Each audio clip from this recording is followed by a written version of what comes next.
Salut à tous, alors cette fois-ci je m'attaque au Paranormal Activity. Donc je vais classer les épisodes du moins bon au meilleur selon moi. Donc les Paranormal Activity, pour moi c'est une saga que je ne déteste pas, j'en suis pas fan non plus.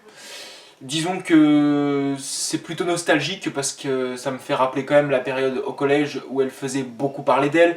Et quand je voyais les épisodes au cinéma, et voilà, il y avait une bonne ambiance avec les potes, etc., avec tous les autres spectateurs. Mais ce qui ne va pas avec cette série, bon, il y a plusieurs problèmes, les autres je les évoquerai après. Mais en tout cas, le principal problème, c'est que c'est une saga répétitive, parce qu'il y a beaucoup de gens, bon c'est pas mon cas, mais il y a beaucoup de gens qui confondent les épisodes tellement ça se ressemble. C'est limite une succession de suites déguisées en remake. Voilà, même si chaque épisode propose sa petite nouveauté, globalement ça se ressemble beaucoup, c'est très similaire. Donc il y a deux spin-offs, il y a le japonais et les latinos. Bon, ceux-là on les met à part, mais si on prend les 5 épisodes américains qui font leur propre saga, c'est toujours la même chose finalement. Puisqu'on a toujours cette famille américaine qui vit dans une belle et grande maison, qui va installer des caméras partout puisque des phénomènes paranormaux ont commencé à se produire. Donc l'épisode que j'aime le moins, je commence avec Paranormal Activity 2, dans lequel on retrouve le couple Daniel Christie et la fille de Daniel, une adolescente, et puis le nouveau-né Hunter. Déjà je vais commencer par les points positifs. Il y a la chronologie des faits que je trouve intéressante, puisqu'elle se fait en deux parties. Donc on a les deux premiers tiers, voire les deux premiers tiers et demi, qui se produisent avant l'histoire du premier film. Et la fin en fait se déroule juste après le premier film, après que Cathy du premier film ait tué son petit ami. Donc on a à la fois une sorte de un petit préquel et une suite. Donc il y a un petit peu de tension. Pour ceux qui étaient frustrés à cause du fait qu'on n'ait pas vu grand chose dans le premier film, là oui c'est une suite un peu plus spectaculaire. Il y a plus de caméras, donc un peu plus de plans, un peu plus de détails. Donc ça peut plaire à certains. Personnellement, je trouve que c'est moins... Du coup, je trouve ça moins oppressant. Voilà, parce qu'on a beaucoup de caméras, surtout que il y a beaucoup de plans aériens, on voit tout de haut. Du coup, on a un champ de vision beaucoup plus grand, c'est beaucoup plus espacé. Alors certes, il y a ce jeu d'observation finalement, parce qu'on essaie de trouver le petit truc qui cloche. Alors oui, il y a ce jeu d'observation. Mais je préfère quand même l'aura du premier film où vraiment on avait la petite caméra et puis on s'aventurait dans la baraque. On ne pouvait pas avoir un champ de vision dégagé. Donc pour moi c'était plus stressant. Parce que finalement en voyant toutes les pièces de haut, on se sent un petit peu plus en sécurité que dans le premier film. Alors certes dans ce deuxième épisode, oui on sursaute, on stresse aussi parce qu'on sait qu'on va sursauter. Mais je trouve que niveau ambiance ça fonctionne moins que le premier film. Et puis aussi, il faut dire ce qui est, c'est assez mou, c'est long. Et puis une fois que les choses, que les phénomènes se produisent, c'est assez light quand même, c'est assez léger. Je trouve que le film il est assez inoffensif, c'est trop gentillé. Et la seule scène pour moi qui pouvait à la rigueur, oui, choquer un petit peu, finalement elle n'est pas dans le film. Elle était dans l'abondance mais elle n'est pas dans le film. C'est lorsqu'on retrouve le bébé Hunter en plein milieu de la route comme ça à quatre pattes. Et je trouve ça dommage en fait finalement qu'ils aient décidé de retirer cette scène du film.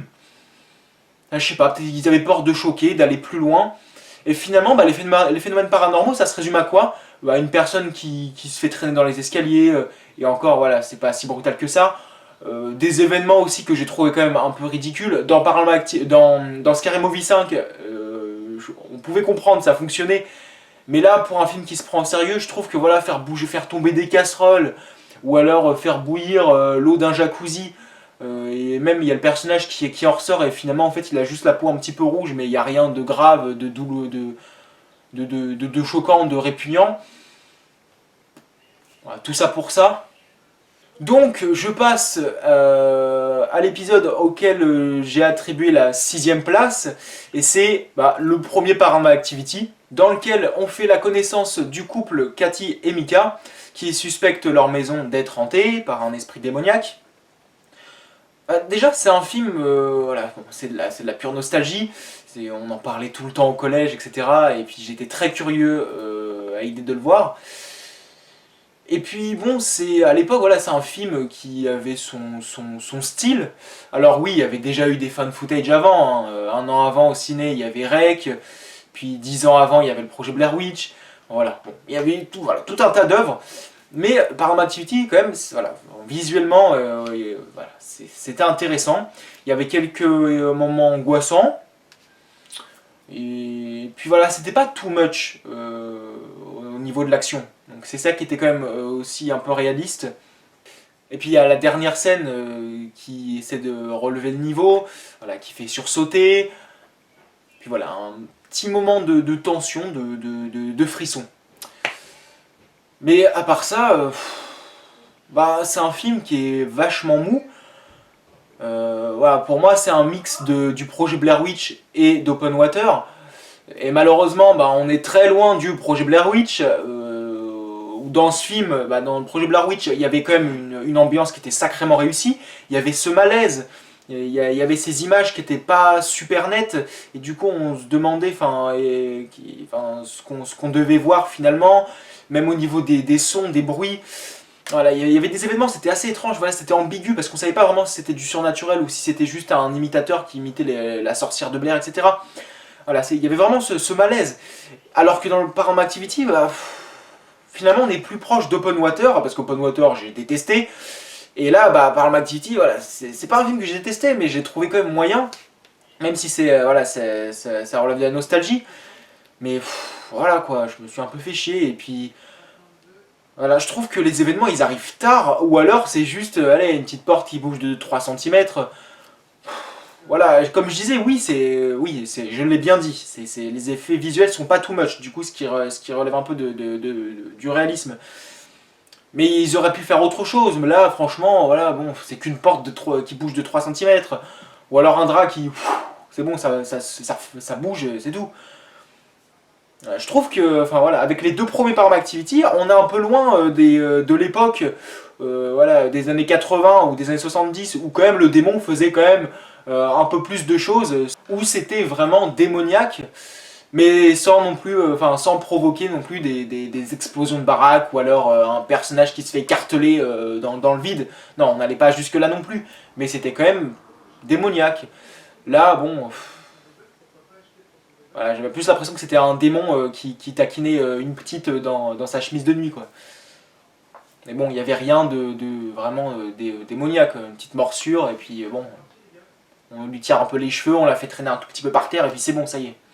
Et puis bon, le personnage de Mika, ouh, qu'est-ce que je l'ai trouvé chiant, j'avais envie de le boxer, très clairement. Déjà, en version originale, je l'ai trouvé casse-couille. Il est lourd, il est envahissant. Je trouve qu'il surjoue même un peu. Alors, en version française, alors là, parce que pour ceux qui me connaissent un peu, là, je déteste regarder un film en version originale sous-titrée parce que je regarde un film, c'est pas pour faire de la lecture. Voilà, je préfère le voir en version française. Mais, wow. Ah non, non, non, non, mais en version française. Non, non, non, mais là, non. C'est Mika, j'ai trouvé casse-couille. Ensuite, en cinquième position, j'ai mis Paranormal Activity 5, The Ghost Dimension, dans lequel on retrouve une autre famille qui s'installe dans l'ancienne maison de Cathy et Christy hein, quand elles étaient petites.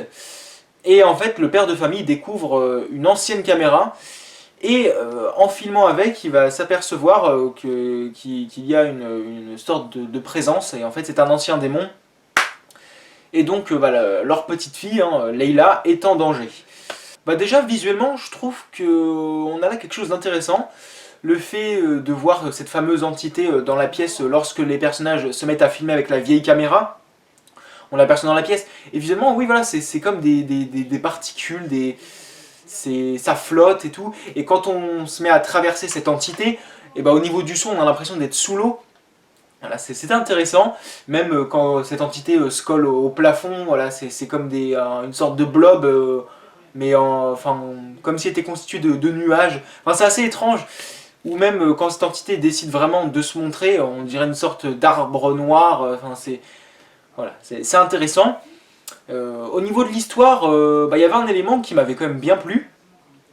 c'est quand on voyage en fait à travers les époques finalement, c'est quand les années s'entrecroisent, puisque quand le père de famille découvre toutes les cassettes vidéo en ce qui concerne Cathy et Christie, bah, quand il regarde avec son pote, enfin son frère, je crois que c'est son frère, les vidéos en ce qui concerne Cathy et Christie, bah justement, bah, Christie qui est toute petite, ferme les yeux, elle est en pleine méditation, et puis elle se fait hypnotiser, et elle dit justement à son entourage ce qu'elle voit, et elle voit justement une chambre avec plein de couleurs, des papillons et une tente. Et justement, le père de famille qui regarde cette vidéo, il se dit mais en fait elle est en train de parler de la chambre de ma fille, comment ça se fait et tout. Et aussi, on a une séquence finale qui est quand même un peu plus démonstrative que celle des autres épisodes. Voilà, c'est un peu plus spectaculaire, même si, encore une fois, on reste un peu sur notre faim, parce que oui, Toby, maintenant, est en chair et en os, mais on aurait quand même voulu le voir, parce que là, on voit que ses pattes, hein, très clairement, on voit que ses jambes, mais c'est tout. Enfin, et même, on revoit pas Cathy adulte. Et moi, j'aurais préféré aussi la revoir, parce que pour un chapitre final, j'aurais préféré vraiment qu'on conclue tout, qu'on nous montre une dernière fois tous les personnages, que tout le monde soit réuni. Mais voilà, lors de l'acte final, on a quand même des scènes d'action quand même relativement sympas. On a des morts un peu plus violentes quand même. Quelqu'un qui se fait perforer l'abdomen par le bras du démon, ou une blonde qui se met à cracher de l'acide et puis qui atterrit sur le visage du pote. J'aurais voulu aussi qu'on retrouve la fameuse horde de deux personnes en fait qui appartiennent à la secte qu'on avait vu à la fin du 4e épisode. Moi je trouve que quand j'ai vu ce plan là, j'ai flippé, j'étais carrément surpris aussi. Et là on ne la revoit pas et je trouve ça dommage. Ils auraient pu quand même faire une fin quand même grandiose, ils auraient pu mettre le paquet et nous en mettre plein la vue. Autre problème aussi, on a un arrière-goût de déjà vu, forcément, c'était inévitable. Et puis les 2 premiers tiers du film, qu'est-ce qu'on en a un peu rien à foutre, hein, on nous filme la vie de la famille comme d'habitude. Alors certes, c'est pour qu'on fasse un peu leur connaissance, pour qu'on montre que c'est des gens bien, etc. Mais c'est tout le temps la même chose, ça fait 5 fois qu'on nous montre que ce sont des gens bien. Ils ont rien à se reprocher, c'est tout. Maintenant, je m'attaque au prochain épisode, et c'est Paranormal Activity 4, dans lequel on retrouve une adolescente qui filme à travers sa webcam et son portable. Et puis justement, elle a de nouveaux voisins, donc Cathy, hein, et puis un mystérieux garçon. Sauf que Cathy part à l'hôpital, et donc la jeune fille et sa famille vont héberger le gosse, Robbie. Donc, au niveau de l'histoire, j'ai trouvé que c'était plus intéressant quand même que tous les autres épisodes que j'ai mentionnés précédemment. J'ai bien aimé le duo quand même, Robbie et le petit frère de l'adolescente, donc Wyatt. Voilà, parce que le gosse commence à dessiner des symboles sur Wyatt, enfin voilà. On a aussi le retour de Cathy, que je trouve plus redoutable, forcément, hein. Et je trouve que, en ce qui concerne son jeu d'actrice, elle est quand même meilleure. Voilà, je trouve qu'au fil des épisodes, c'est de mieux en mieux. Et puis il y a pas mal d'actions, si on compare le résultat à pas mal d'épisodes de la saga. Et la fin, quand même, j'ai bien accroché, même si c'était quand même trop court. J'ai trouvé que c'était quand même flippant quand on se retrouve face justement à la horde de personnes qui finalement en fait a rejoint la secte. Et puis Cathy, qui se met à courser l'adolescente, qui se met à défoncer la porte. Voilà. Ça me faisait quand même un peu rappeler Rec. Donc voilà, c'était sympa, mais c'était trop court. Et là, encore une fois, on se retrouve face à un film d'épouvante, un film fantastique trop timide. Ça se voit que c'est américain, c'est puritain. On voit bien qu'ils essaient de viser quand même aussi un grand public, ils veulent pas trop choquer. Mais on est quand même dans un film d'épouvante qui veut nous procurer des frissons. Et c'est trop timide dans les faits. On voit qu'ils ont peur d'aller trop loin. Bon, alors oui, ils essaient de repousser un peu les limites. Voilà, bon, mais bon, ça suffit largement pas. Par exemple, on a la mère de l'adolescente qui cuisine, donc elle s'absente vite fait.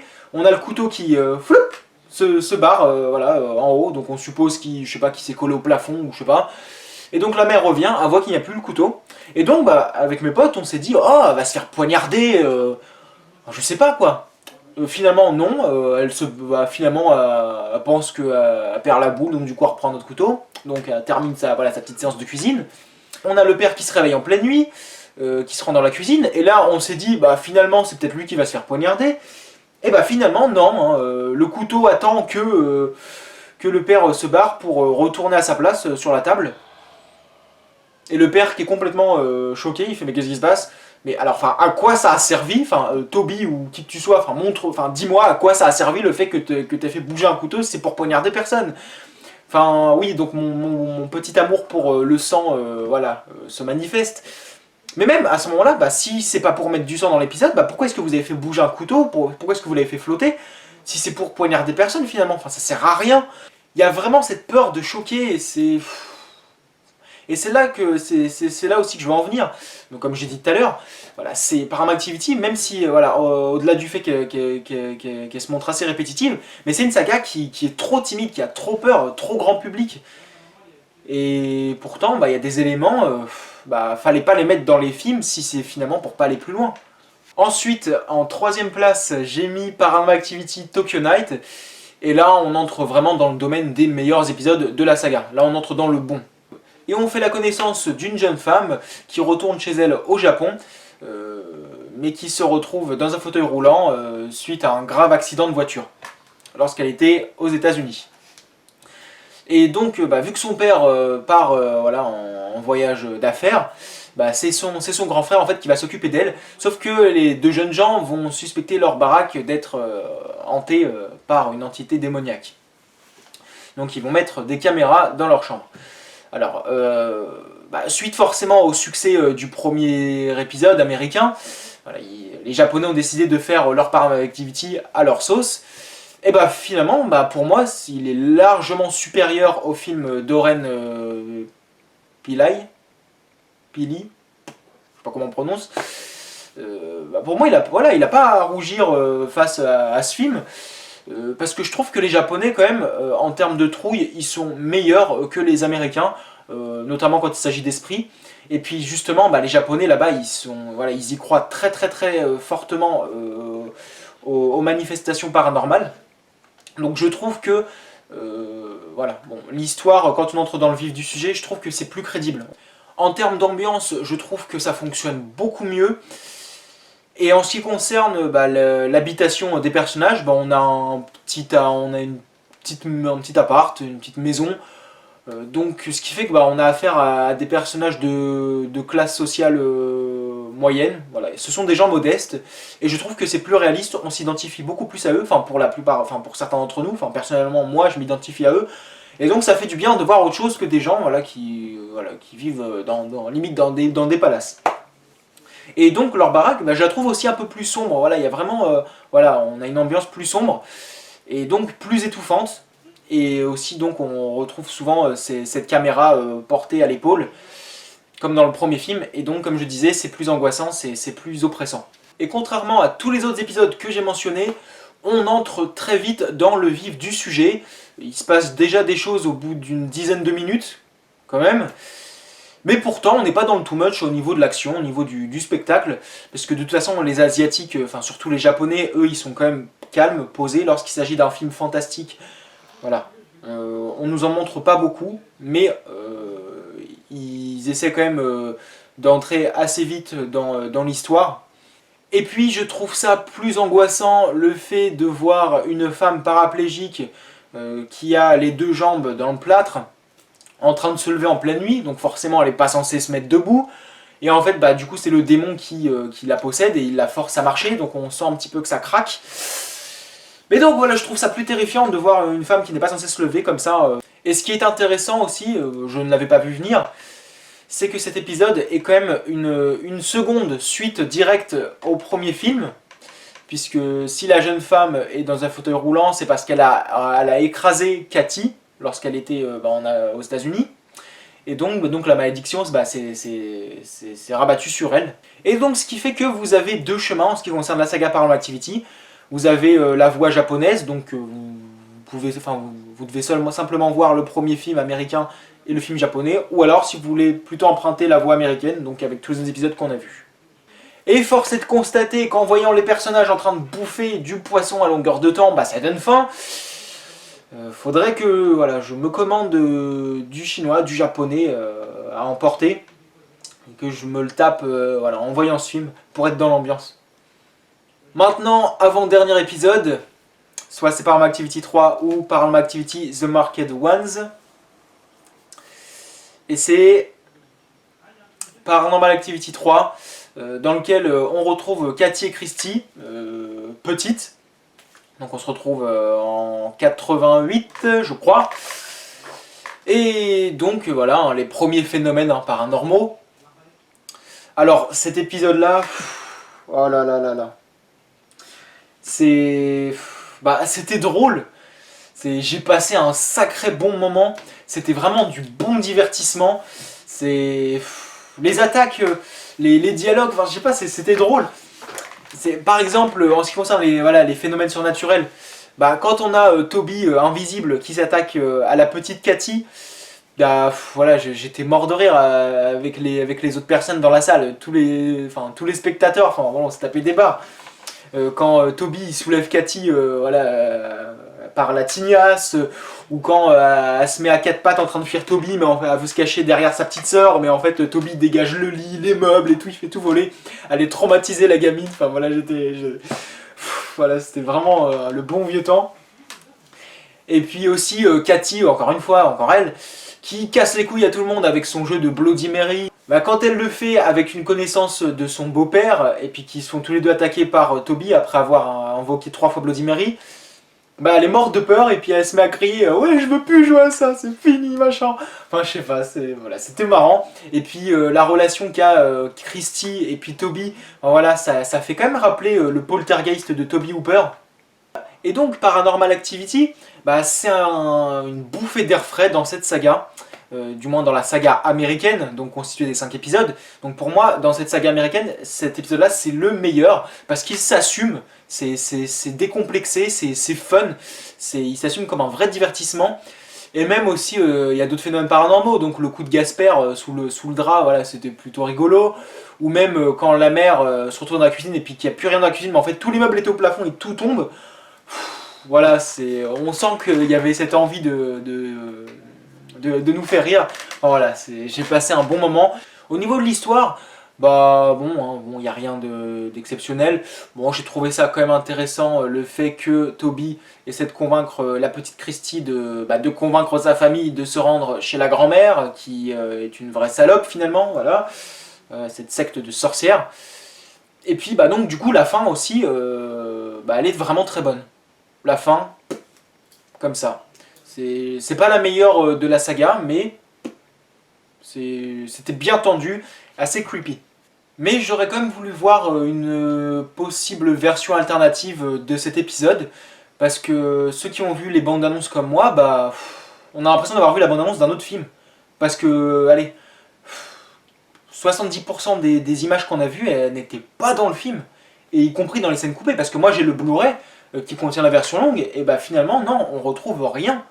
On a d'autres scènes où il se passe des choses, mais dans la bande-annonce, on ne voit toujours pas le fameux prêtre, enfin le fameux médium, on ne voit pas la maison cramée, on ne voit pas la mère se faire éjecter dans sa chambre, enfin voilà, il y a même des plans avec la petite Christy qui tape dans le miroir et puis t'as le miroir qui bouge, machin, enfin on ne voit rien, et ça c'est un truc qui m'a toujours agacé, c'est pouf.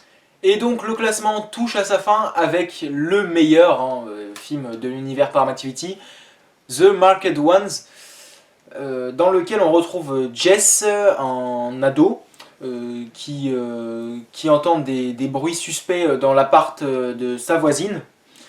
Et donc il décide de s'y mêler avec sa petite caméra, et il va découvrir qu'un ancien démon veut son âme. C'est un épisode qui prend plus de liberté, je trouve. Déjà, on a de la nudité. Alors oui, je sais que dit comme ça, c'est un peu insignifiant. Mais on voit bien que là, on est arrivé chez les latinos. Donc forcément, le puritanisme, il se fait un peu plus petit quand même. Et donc le fait de voir une femme à poil par exemple avec des symboles sur elle, on a vraiment cet élément qu'on retrouve dans les films de sorcières des années 60, ou même dans le très bon The Witch de 2016, où vraiment là on retournait vraiment à la nature, les femmes nues, avec toute cette sorcellerie. Donc ça donne un aspect plus glauque, Et les morts aussi sont quand même plus violentes, même au niveau de l'horreur ça va plus loin. Là encore l'histoire est plus intéressante, comme le japonais où on se retrouve avec des gens modestes, de classe moyenne. Et il y a pas mal de liens avec les précédents épisodes, donc c'était intéressant. On se retrouve même aussi dans une boucle temporelle, puisqu'à la fin on se retrouve dans le premier film, lorsque Cathy est sur le point de tuer son compagnon. Et c'est pas un épisode qui va perdre beaucoup de temps sur les personnages. On a des effets visuels vraiment intéressants, donc quand Jess s'aperçoit qu'il peut se permettre de flotter comme ça dans le vide, voilà, c'est intéressant. On s'intéresse vraiment aussi à la jeunesse un peu. Il met les vidéos sur YouTube et puis les gens qui disent mais non mais c'est un fake et tout, comment t'as fait, etc. On a aussi la dégradation physique des personnes qui sont possédées. Il leur arrive aussi des choses assez dégueu, comme lorsque Jess retire comme des longs cheveux de l'intérieur de ses yeux carrément. Une version un peu plus douloureuse que celle du cercle The Ring, quand la fameuse journaliste retire le long cheveu de sa bouche. Et forcément, on a aussi la dégradation mentale. Alors, on sent que quelque chose, qu'une force démoniaque le protège, une force invisible le protège. Même un vieux qui essaie de le frapper avec une batte, mais il arrête la batte comme ça. Voilà, je trouve, voilà, il y a tout un tas de petits éléments comme ça qui rendent le film plus prenant. Et puis pour couronner le tout, on a la séquence finale, la fin, le dernier tiers, qui est juste excellent. Alors là, le meilleur de tout l'univers Paranormal Activity, j'allais dire Conjuring. Quand Jess, ses deux amis et deux connaissances armés de fusils se rendent dans la vieille baraque de la secte, des vieilles femmes là, des vieilles sorcières, oh là là. Quand on a les deux latinos là, avec leurs fusils qui justement fusillent les deux vieilles, voilà, c'était badass, c'était brutal. Et puis la jeune fille là aussi qui est en état de choc quand elle voit des gens se faire tuer pour la première fois de sa vie. Enfin, voilà, c'était vraiment, oh là là, j'étais à fond dedans. Voilà, c'était rythmé, il y avait vraiment une bonne tension, c'était effrayant. Donc n'hésitez pas à donner votre classement en ce qui concerne les Paranormal Activity. J'ai hâte d'échanger avec vous, on en débattra. La prochaine saga que je classerai, alors ce sera peut-être Hellraiser, parce qu'elle est quand même assez grande, il y a 10 épisodes quand même. Ou alors je m'attaquerai peut-être aux petites, comme Rec ou Scary Movie, on verra. Donc je vous remercie d'avoir accordé du temps à ma vidéo, et puis je vous dis à la prochaine, salut!